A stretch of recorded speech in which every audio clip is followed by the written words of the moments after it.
Yes, good evening everyone. Long time, no see or no hear, no update. So today I'm going to discuss the case of aortic stenosis in a patient who is a known hypertensive with a blood pressure of 160 over 95 by the time of examination. First thing first, what is aortic stenosis? Aortic stenosis is a condition in which the valve, aortic valve, fails to open properly. Generally, like aortic stenosis, valvular diseases, majorly they have two types: stenosis and regurgitation. Stenosis, the valve cannot open very well. Regurgitation, it cannot close very well. So for today, this one is a case of aortic stenosis. And some other pathologies, also regurgitation and what.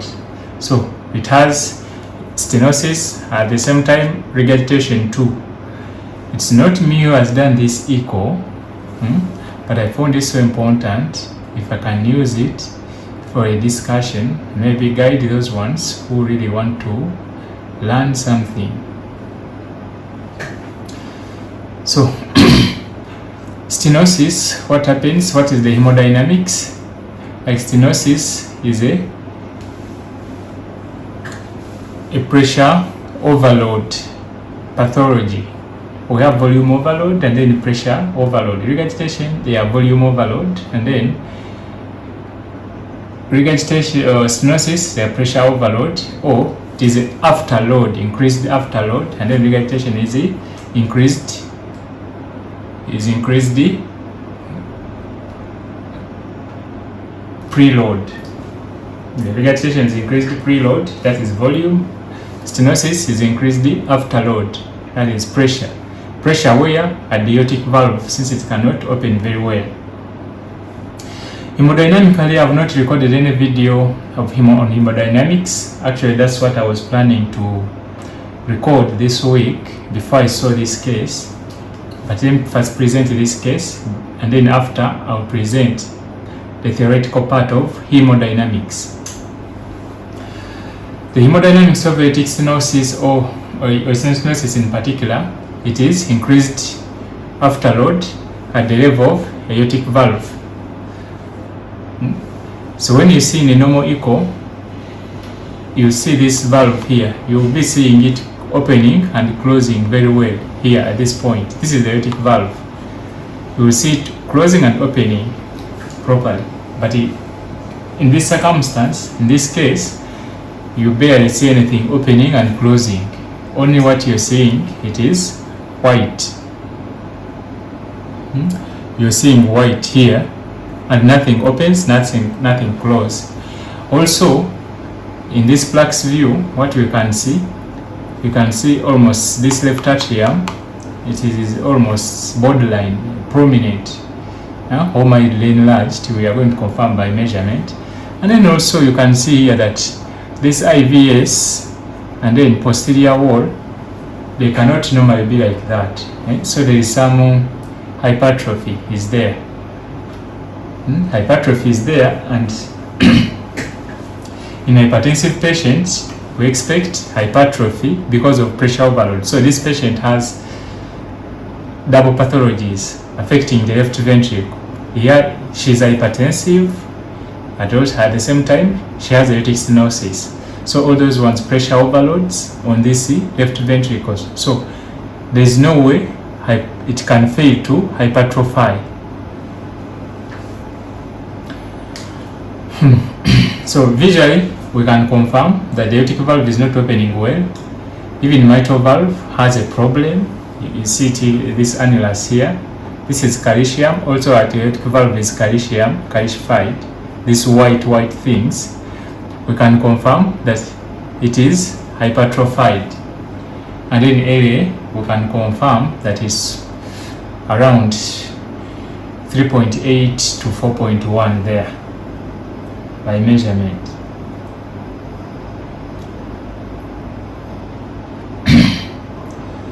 This is not clear. Still, aortic valve cannot open. What we see is mitral valve here, but aortic valve we can't see anything. And then something down here in LA.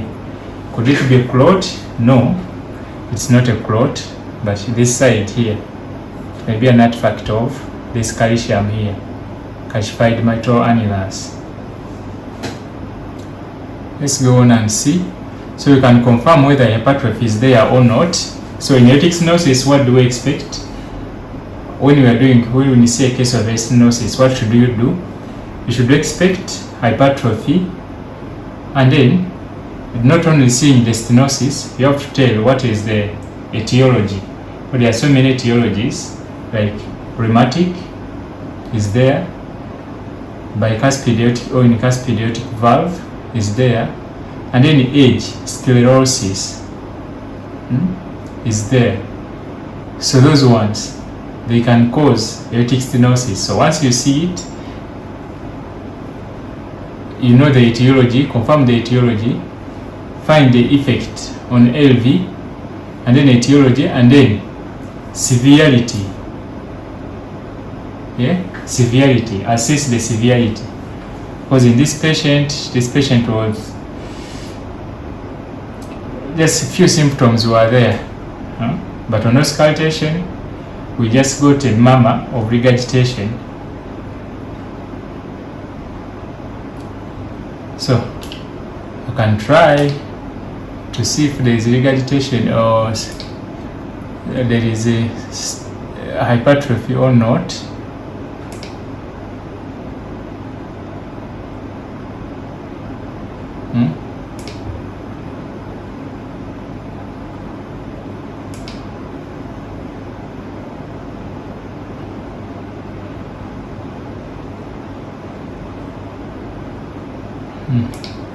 You see, 1.6, 1.5.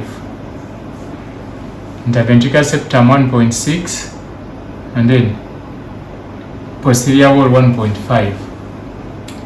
So that is hypertrophy. Hypertrophy is there. And then we check the internal dimensions. The internal dimensions is 4.5. With this kind of hypertrophy, we would expect the cavity to be smaller. The cavity would have been small with these double pathologies on left ventricle, hypertension and then stenosis. It would be smaller than this, but it is 46 millimeters, meaning something is happening. Either it is going to decompensation and is becoming dilated, or there is something, some kind of fluid volume overload that is causing the dilation. So here we have the hypertrophy. We confirmed by on visual assessment in plaques. Now by measurements we have confirmed also.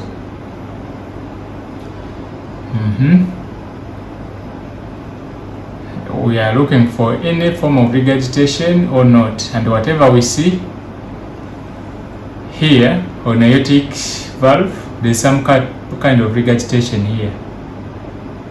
You see blue is coming down here, so some part of regurgitation or the aortic valve. And then mitral valve, here we cannot tell, but we can tell that there is some regurgitation here. Let's look for a very clear view. This is the regurgitation of aortic stenosis, aortic valve. The regurgitation, and if I try to zoom, so first thing we have to quantify the regurgitation, because here we are seeing it properly. This regurgitation can be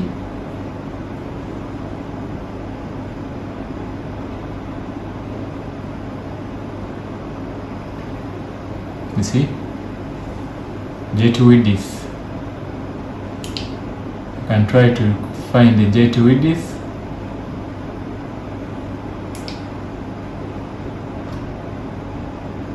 .3. The jet width of 0.3. How much is that? 0.3 jet width. It is mild. It is in mild, a kind of mild AR. Now here you can see the aortic valve trying to open here in the middle here. Here in the middle, it's trying to open, but very small orifice is there. The regurgitation again. This is short axis. You can barely see the orifice.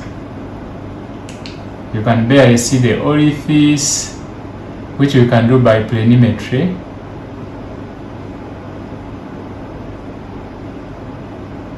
The window is not all that good, the images, but you can try.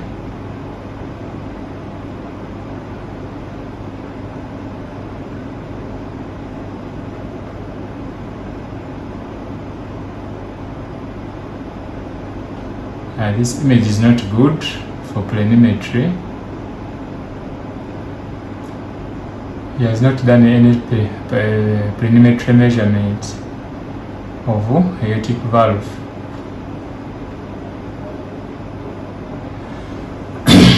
This is the 4 chamber. Here it confirms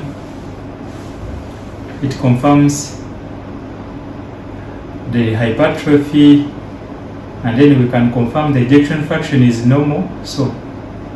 And then ejection fraction is normal. We can confirm the calcification of the posterior mitral leaflet here, and then also mark mitral annular calcification. It is calcified. So here, even in the annulus, in the short axis, it was calcified, or in a plaques, it was calcified.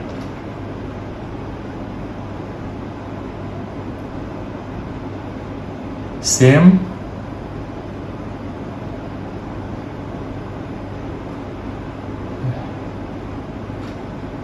Very small regurgitation on mitral valve. It's a very small regurgitation on mitral valve. There is no mitral stenosis. No mitral stenosis, and then a very, very small regurgitation on mitral valve. So we can leave that one. This is normal diastolic dysfunction grade 1. This is DD grade 1.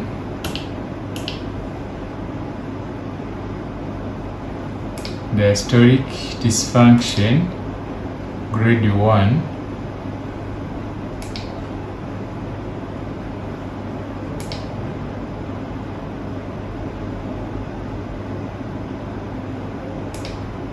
Yeah. EA ratio is 0.6. Here we had thought also the velocities were high, but this is the pulse Doppler. Here it shows a mild TR.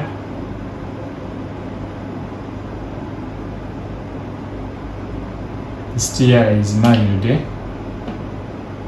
I've not gone into what I want today, but we have to first see these ones. This is a mild TR, PG26.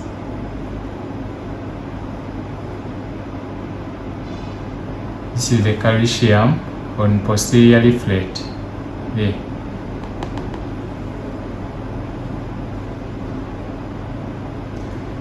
And when you see here now, you see the calcium on the aortic valve. This is the aortic valve. This is the aorta. The aortic valve is here. It should be opening properly, but it cannot open. Whatever we see, we are just seeing white, and then they see layering going back for regurgitation. So there, in assessment of aortic stenosis, there are so many things we can check for severity, that the classification. or grading of aortic stenosis. We check the aortic valve area, we check the maximum velocity, we check for maximum gradient, and then mean gradient. Those are the things we check. But in all cases, before you start, once you have to be knowing the ejection fraction or the pressure.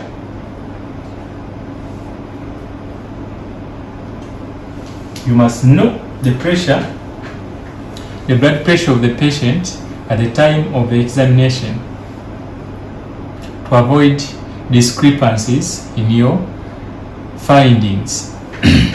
So this one we knew the blood pressure was in 160, so that one we know it, and by when we see the contractility is good, ejection fraction is in 70, 70 there. So this one is complicated with the with the regurgitation. It is stenosed, at the same time it is regurgitant. So regurgitation, depending on the size of the LV, it's likely to be mild. A mild regurgitation. We have not gone into these things of theoretically how to assess aortic stenosis, how to assess aortic regurgitation, how to assess mitral regurgitation. We have not seen it. That's why I'm not diving deep into these things.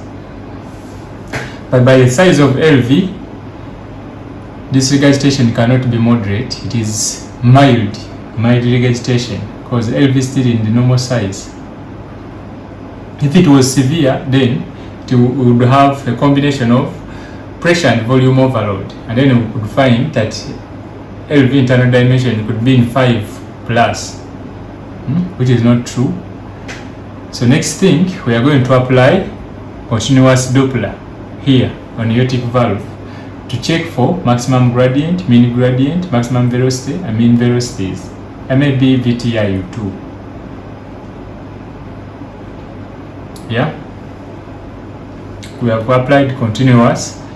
This is a spectral waveform of the regurgitation, this one here, and then this is the outflow. So we can try to find the mean gradient by tracing. Yeah?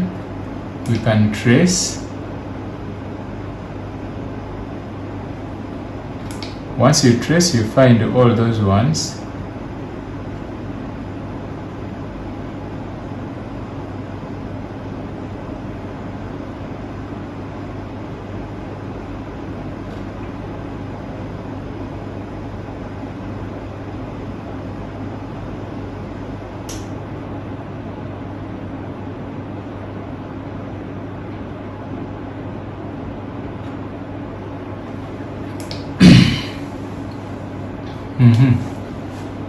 Here, with this trace, again, we are trying to, we know aortic stenosis is already there. That's not enough. The next, it is there. What is the etiology? We are seeing a lot of calcifications without thickening. Calcification without thickening, or with mild thickening. So many causes of stenosis are there. One is RHD, 2 is age. This one is likely to be age. This is a very old patient. He's very old. Let me see, 42, that is 58, 78, around 84. This patient is around 84 years. So what we expect here, we may not expect RHD so much, but what we can expect, degenerative changes. These are degenerative changes now. This is not RHD, these are degenerative changes. So this stenosis is due to age. Next thing, we have confirmed it is age related. Next thing is to quantify its severity. Quantification of its severity, we can do it by getting aortic valve area, 2, by finding the maximum velocity, 3, by finding maximum gradient, 4 by finding mean gradient. So the easiest, we have traced the continuous spectral Doppler of the aortic valve, and then we are whatever we're going to get, we are going to get AV max, V mean, maximum PG, mean PG, and then VTI, right? Yeah. So maximum PG, maximum velocity across the aortic valve. My simple measurement has given me 3.78. Now what is the grading of aortic stenosis using maximum velocity? The maximum velocity, any velocity you find above 4 meters per second across the aortic valve, that one confirms as an indicator of severe aortic stenosis if it is above 4. Now 4 to 2.6, I think it is moderate, and then 2.6 and below, that is mild. So this one is almost 4, it is 3.78. So this is in moderate. By Vmax, maximum velocity, this aortic stenosis, it is moderate. So that one is not enough. We shouldn't use one parameter. Should not use one parameter to confirm that this is a moderate AS.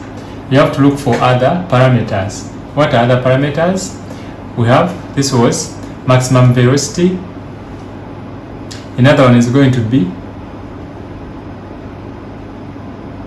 maximum gradient. Maximum gradient. When grading AS using maximum gradient, this is what we want. The gradient of 20 to 40. 20 to 40, that one confirms a mild, it confirms a mild AS. If maximum gradient is 20 to 40.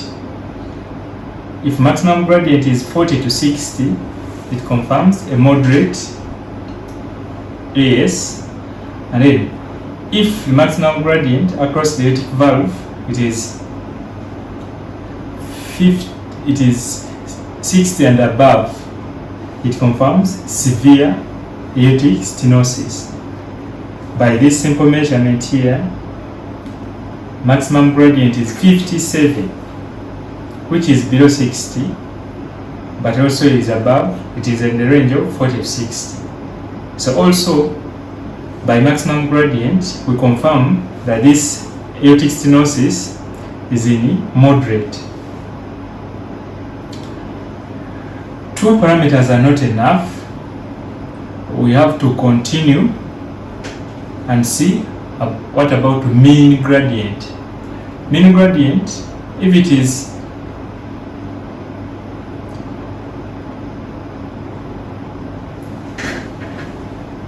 is above 40, mean gradient, if it is above 40, it is a severe AS, the feature of severe AS. 40 to 20, it is a moderate AS. 20 to 40. So this one is a mean gradient is 31. So again, it lies into the moderate part. So this one is in moderate part. How am I getting all these figures? I just trace this envelope. I traced this envelope. So after tracing, I get all those values. Only trace, you get all the values you want. And then you know which figures, which values mean what. So here, so far, 3 parameters, they are giving us in moderate AS. So can we use another parameter?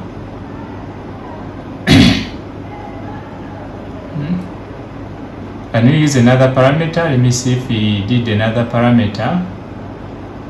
Now, you cannot measure once. You have to measure these gradients in more than one view, one window. You can use apical 3 chamber, you can use 5 chamber, or right parasternal. Most of the time, the right parasternal one will give you the maximum gradients. Right parasternal will give you the maximum gradients. So at least in 3, this is 5 chamber. If you see that your alignment, as we said in Doppler, the rule is it's angle dependent. So you have to make sure your beam is as parallel as possible to the what? To the flow of blood. If you see that the alignment is too good, you can measure that once. But if not, you have to look for other windows and take the highest. You take the highest gradients you get. Yeah.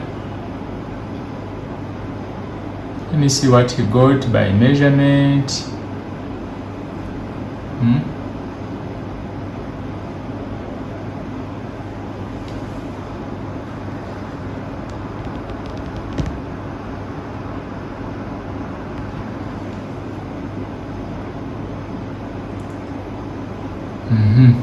By measurement, you got a PG of 3.9,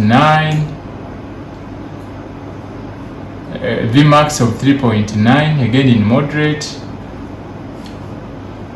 average maximum PG 61, just above the severe border. Mean PG 34, again in moderate range, and VTI. So, meaning in this one, he did not try to get the aortic valve area. He didn't try to get the aortic valve area. I don't know why.